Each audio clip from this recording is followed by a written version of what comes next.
Well, guys, Wild Blue Yonder, 60th Festivals episode 2. We knew this one was going to be a bit freaky. We didn't know what was going on. Everyone thought cameos galore. Wasn't that, but it was something. And I left last week knowing my thoughts really definitively, going, I really enjoyed that. This week, I certainly enjoyed what I watched. But I think you hit the nail on the head, Rees, about 10 seconds ago before we started recording. You were second guessing where it was going. It was gearing up and gearing up and gearing up. I don't know if it just felt a bit flat at the end. I feel like I was watching it with you, and I feel like in your second, it was one of those episodes you kind of need a second view, which is kind of like just over, and now we know what's ever happened. But like I said, it was going up and up, and the visuals are scary, absolutely terrifying. And the ending, I mean, I don't know how. Maybe they try and explain a bit more in episode 3. I don't know, but it feels like it's kind of like done. Yeah. I was thinking like they were like stuff of the toy maker, like the puppets. Yeah. But we'll see. No, it seems that this toy maker thing is adjacent. I mean, we could be wrong with that. But just to go to this episode, like you say, first of all, I want to talk about the positives. I think that's the way. The visual effects, I really liked. Obviously, look, this is ambitious Doctor Who. Sometimes, I mean, look, I think it's because we watch a lot of Marvel stuff anyway, but I could tell they're on green screen for a lot of that white plinth, that long hallway. You can have it CGI, but if you're a fan of something, you can just twig that off your brain and there you go. But I thought the CGI of the actual creatures, although maybe it wasn't like smooth, I think that was the point. I think you could say there was a design in there to make them look a bit Uncanny Valley-esque. Yes, yeah. That was really good. Also, shout out to David and Catherine, because they literally were the only people in this episode, minus the pre-titles. Yes. Yeah. So fair play to them. Nice little Sin cameo there at the start as well. Yeah, so that's the thing I said to you. What was that to do with the whole kind of? Is it? We've theorized. I think it might just be an in joke for Doctor Who for the rest of the time.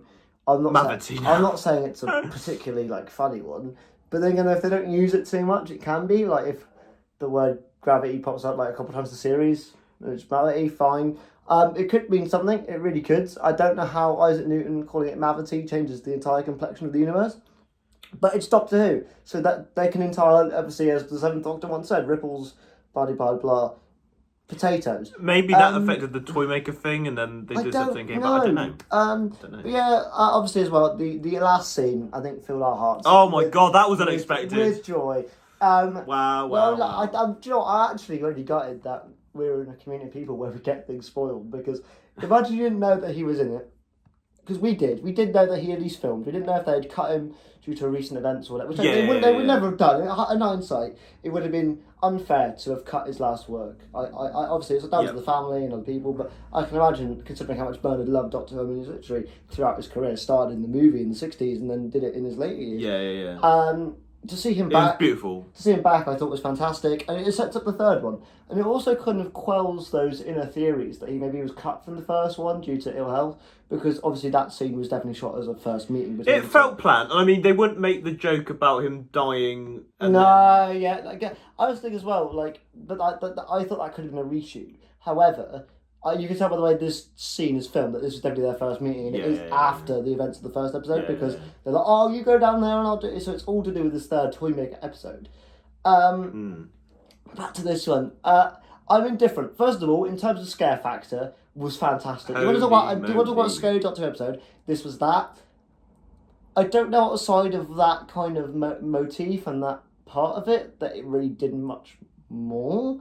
I really think with characters that can assimilate people's minds, you could have learned a lot more about what Donna had been up to the past year. That 10 years of her being apparently having, a mental breakdown. You have scenes about that. Yeah. Or what the Doctor's gone through. And you kind of get a bit of that with the Flux. You do get a bit of that. They kind of graze the surface. Yeah. And I think that could have been like the overwhelming takeaway from this. I mean, because they were changing forms. I was thinking, we're going to get different forms of like the Doctor or something. But it didn't. I mean, I'm not going to throw out the things episode's favourite. I can see why they kind of kept it back, because I think you couldn't have shown much of this, and it would. No. It would have spoiled it. But I just want to say it was visually, the direction was amazing. Oh yeah, because you didn't know when they all came into the room, you genuinely did not know who was who, and that was terrifying. Yeah. Now that was really well done as well. I mean, that goes back to how good Catherine Tate and David Tennant were. Such a throughout. I think they were fantastic. Doing their vampire. And genuinely, I'm going to say that, what a penultimate swan song for them. Yeah, assuming that this next week will be the last time they ever appear, which we don't know. It's always Doctor Who. You never know. But to me, this again, obviously, like you say, needs a rewatch. This one needs a rewatch for different reasons to last week. Last week, I actively wanted to rewatch it because it was so fun, and you know, Donna, but you know, Donna was back, Tennant was back. It was great fun. This week, I need to rewatch it to go. Did I? I'm just really. I'm conflicted by the ending. I don't like. Okay. I get the TARDIS failsafe thing. Something so evil, but also, I would argue that like the Doctor's come against more evil things. And even more threats to the TARDIS. The Master in the Sound of Drums. I like the idea of the TARDIS being a failsafe. I just don't know if these villains were like. The issue is like the Reapers in Father's Day, right? If you open that sandbox and TARDIS as a failsafe for scary villains that won't be able to use it, it flies away. Maybe it's a sequel to Midnight. Potentially. Because these creatures that are like kind of taken over your form and I don't know. Yeah, I don't know. I think at the end of the day, it was certainly good. That's for sure. Mm-hmm. I don't know if it was great. Because I think what I could say about last week was that episode was great in terms of it being an opener. Like, you look at all the openers, that would have been one of the better openers of any series. You know, like, in terms of its genre, it was a great episode. Well, genre might not be the right word, but you know what I mean? In terms of purpose, it was it was a nice kind of safe story to kind of open up and bring everyone together. Whereas in terms of, like, the scary episodes, as an episode, I don't know if this is better than your Midnight or your Turn Left or your, you know, like, I know that's a very high bar, but I'm just saying that I think I left this episode going, huh.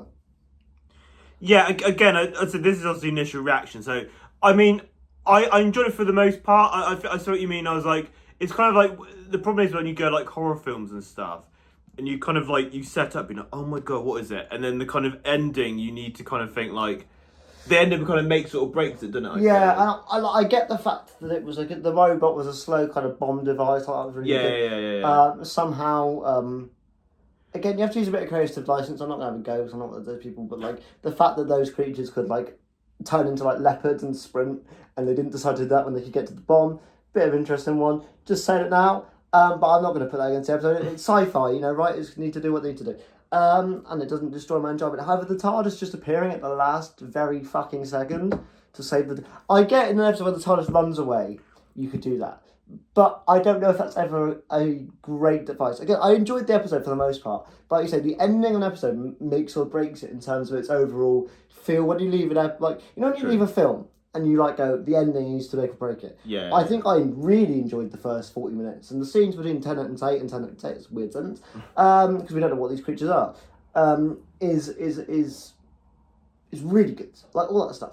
This one could have done with being a bit longer. I just think it kind of suffered from that ending, which again, most Doctor Who episodes sometimes do. But I didn't know if I liked, and also I felt like the Doctor getting it wrong was a bit contrived. When you say wrong, which bit? Like, you know, when like right at the end. But I think that was to kind of show that they were almost because he says, oh, your 99.9% were complete. So yeah, I get it. I just think that like fuck it, I don't know. It's one of those things where you leave it and go, yeah. So I'm indifferent this one. Obviously, it was wild. It was blue. There was blue. It was Yonder. It was great. Yeah. And shout out to the directions. I think as an overall, this is a credit to the crew, no matter what, because they made they and the writing as well, especially in the first couple bits. I mean, because we watch a lot of Doctor Who, we sort of knew that something was up very quickly. There's one moment my heart was racing. Yeah, I literally at one point was like this. But I'm not like it was effective. Alex said, "Put my drink down." Yeah, I jump scare. I don't want to hear a jump scare, but I've never been that scared in Doctor Who for a while. No, I'm 26. not at all. And I'm 22, and I was on the edge of my seat. Yeah. But like it just. I think in terms of like the fear factor, it fully works. And to write an episode of Doctor Who that's scary in 2023, very well done. An idea that is, in a sense, new, because although the Midnight Monster does copy you, it's a different kind of copying. Yes, that was more copying the sentences, not copying the movement, whereas this was, I think obviously that content got better as it got longer on because you could see how the actors slowly turn their performances to get more and more like. I like the fact the thinking thing. I think it works having Tennant's Doctor who rambles and rambles. You know, similar to Jodie's in a sense. People might not like that, but I'm saying it. You know that has to speak out loud very quickly and have ideas. And we got the Timeless Children and Flux references. Good. And I liked how, no offense to Chibnall, but like we never got like a dress thing of like how effed the universe was. Yeah. And that was nice, and it was like he felt the Doctor Dave felt responsible. Yep. So I was very happy that was dressed, and you know, obviously, and it was nice. It was like, you know, she was like, you've been obviously so much through the 15 years. Obviously, had the Moffat era and Chibnall. Yeah, she said those specific words. You've been through the Moffat era. You've been through the Chibnall era, but you're fine now. Yeah. It's like, but like again, it's one of those I just leave, and I leave conflicted. I don't like saying that because there's only 3 of these ones. Yeah, I mean, I leave a bit conflicted. Okay, it was. I want to say now, baseline, it was good. I just don't know if in my head, if it was great. That's kind of where I'm teetering. Like I enjoyed what I watched. I thought, I just don't know if the ending. I went, And by the way, before anyone else to go at me, I've landed this at a lot of other Doctor episodes as well. So I'm not just but like yeah, like it's difficult because I really enjoy even the last running sequence where they're running and Donna's fighting Donna again. Really strange. Watch the episode if you haven't. It was psychedelic. But yeah, like it's just the TARDIS thing that I don't know. What do you mean? What when it came? It just comes back at the last second. It's a Deus Ex Machina. But I think he said like because they're about to destroy it and there was like it's Doctor Who. I don't. Yeah, but I don't know if I. So, I'm trying to understand why the TARDIS ran away. That's my only point of like, why are these villains particular the only ones that make the TARDIS run away when you've had people like the Daleks try and come into the TARDIS or the Master? That's kind of, again, it's the Reaper thing where like it doesn't really matter. But when you watch the episode from the bat, you go, how is this the first time this has happened? Like, you got to do new ideas in Doctor Who. I'm not batting it, but I'm just like, how does the TARDIS know sentience-wise that these particular creatures like that, and then comes back right at the last second? Because I like again, if the TARDIS knew it wasn't going to blow up in the first place, come on. I think with an episode like this, you know, the Star Beast, I think on the whole everybody really enjoyed it. Yeah. Because you've kind of got your faces. That's fine, mate. Yeah, no, just put it in my way. Anyway, now this has become a whiskey. I think episodes like when you've got the Star Beast, for example, which is very like very straight to A to B story, really nice, not friendly. This one, I feel like I'm very interested in the general reaction because I feel it will divide people. Like, it will mix. I feel like I enjoyed it more than you, but I mean, but with a story like that, which is so experimental. Do you know what? You're going to get different opinions. I wouldn't agree with that. I think we enjoyed it the same. I think I just don't like the ending as much as you can forgive it. But I think the rest of the episode, I had a really good time with. Like I said, when obviously again, if you were in the fandom, you would know there was a lot of discussion cameos. I said to you all day, I was like, look, I'm going to go in with it. Not thinking of cameos, and I'm just going. And I really, we were both there, sat on the edge of our seat for 40 minutes of this episode, and I was there with you. And then the ending, I just kind of went.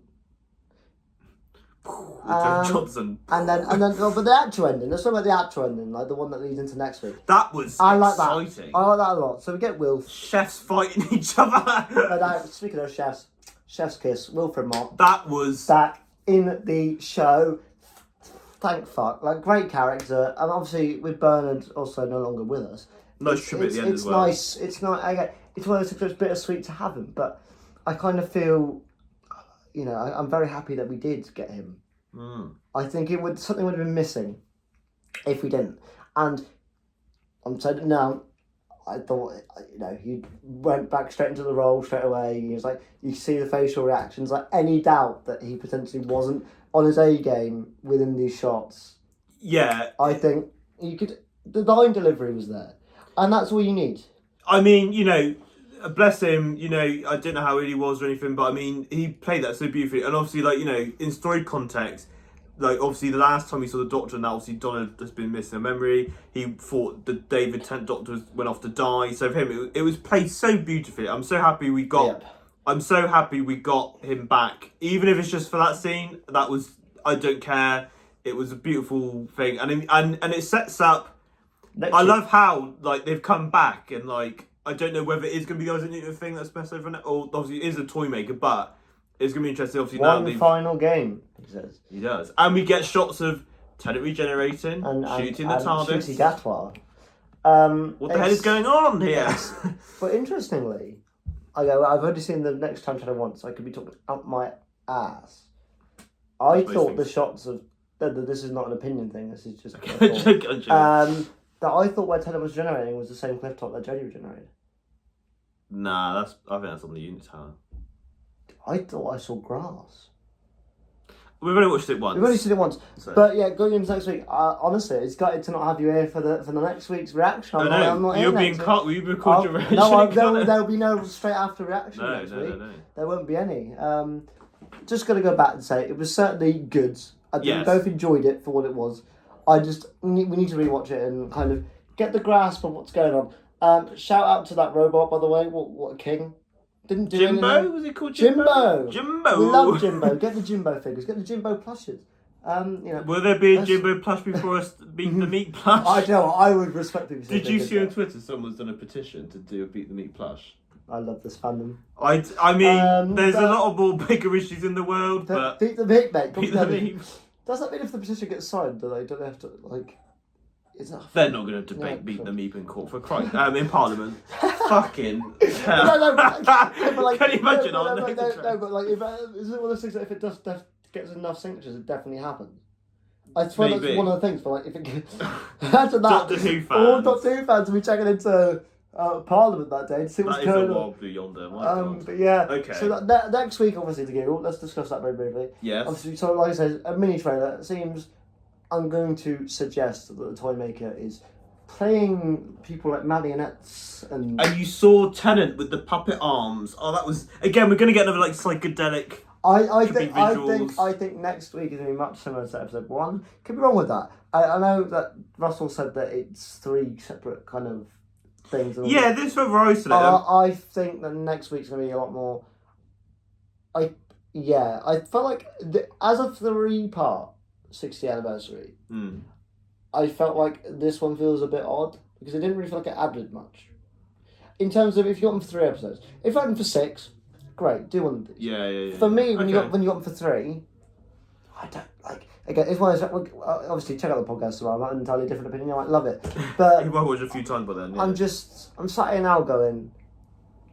I knew last week I wanted to rewatch it. I knew last week I really enjoyed it. There's just one and then go no. I enjoyed it. Yeah, but I think when you're doing such kind of like experimental storytelling with this, you aren't. You're kind of like unknown. Yeah. So I mean, yeah, I am interested to rewatch it again. Like I said, I think the first one very family friendly, back to old nostalgia. This was like again very isolated. Obviously, doesn't really do anything with like anything that like don't tee up the toy maker or anything like that. Really, we don't know yet. Yeah. Exactly, so, but we've been going for 19 minutes, so we'll leave you. We're going to be twiddling the same wheel over and over again. But yeah, Doctor Who certainly back. Nice to have back 2 consecutive Saturdays for the first time in a couple of years. Yeah, and then I mean after next week we're going to have literally like just over 2 weeks and 2 consecutive days. On Ruby Road. So yeah, guys, we'll see you all next week. Take care. Bye bye.